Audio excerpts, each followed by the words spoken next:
আসসালামু আলাইকুম। দেশ এবং দেশের বাইরে যে যেখান থেকে শুনছেন সবাইকে স্পোর্টস বাংলা আপডেট চ্যানেল থেকে জানাচ্ছি শুভেচ্ছা। চলে এলাম আরও কিছু নতুন আপডেট নিয়ে। এই সিজনে বার্সেলোনার আক্রমণভাগ যেন পুরো দল মিলে অংশগ্রহণ করছে, কারণ এই সিজনে এখন পর্যন্ত বার্সেলোনার হয়ে 12 জন ভিন্ন ভিন্ন গোল স্কোরার রয়েছেন। অর্থাৎ বোঝাই যাচ্ছে পুরো দল মিলেই এখন গোল স্কোরিংয়ে অবদান রাখছে। এই মৌসুমে বার্সেলোনা গোল করার ক্ষেত্রে শুধুমাত্র দলের তারকা খেলোয়াড়দের উপরে নির্ভর করছে না, বরং দলের 12 জন ভিন্ন ভিন্ন খেলোয়াড় গোল করে আক্রমণভাগে তাদের ভার্সেটালিটি প্রমাণ করছেন বার্সেলোনা ক্লাবে। এই মৌসুমে বার্সেলোনার স্ট্রাইকার ফেরান তোরেস 13টি গোল করে দলের গোলদাতাদের তালিকায় শীর্ষে আছেন। তার এই পারফরমেন্স দেখায় যে তিনি হ্যান্সি ফ্লিকের কৌশলে বর্তমানে প্রধান আক্রমণাত্মক খেলোয়াড় হিসেবে উঠে এসেছেন।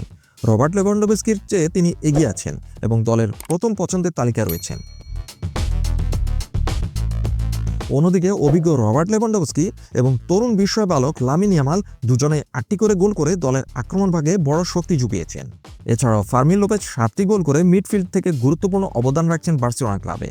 এছাড়াও লোনে আসা ইংলিশ প্লেয়ার মার্কাস রাশফোর্ড 6টি গোল করেছেন। অপরদিকে রাফিনা এবং দানি ওলমো দুজনেই 4টি করে গোল করেছেন বার্সেলোনার হয়ে। শুধু এই নামগুলোই নয়, ডিফেন্সের 2-1 প্লেয়ারও গোল স্কোরের তালিকায় উঠে এসেছেন। অবাক করা বিষয় হচ্ছে রক্ষণভাগের খেলোয়াড় জুলস কুন্ডে 3টি গোল করেছেন, রোনাল্ডো আরাউহো 2টি গোল করেছেন, এছাড়াও সেন্টার ব্যাক এরিক গার্সিয়া 1টি গোল করেছেন। অর্থাৎ বোঝাই যাচ্ছে দলের ডিফেন্ডাররাও বর্তমানে বার্সেলোনা হয়ে গোল করছেন এবং সেট পিস এবং আক্রমণে ডিফেন্সের অবদান নিশ্চিত করছেন। মাঝমাঠ থেকে পেদ্রি 2টি গোল করেছেন এবং তরুণ খেলোয়াড় রুনি বার্জি 1টি গোল করে আক্রমণভাগে নিজেদের অবদান রাখছেন। 12 জন ভিন্ন খেলোয়াড়ের গোল করা প্রমাণ করে যে বার্সেলোনার আক্রমণভাগ এখন শুধুমাত্র ফরওয়ার্ডদের নিয়ে নির্ভর নয়, অথবা কোনো একক খেলোয়াড়ের উপরও নির্ভর নয়, বরং পুরো দল মিলেই বার্সেলোনার জয়ে বর্তমানে অবদান রাখতে চাইছে। এটা প্রমাণ করে যে বার্সেলোনা দল বর্তমানে প্রচণ্ড আত্মবিশ্বাসী এবং দলের সব খেলোয়াড়ই দলের জয়ে অবদান রাখতে চায়। আপাতত এ পর্যন্তই।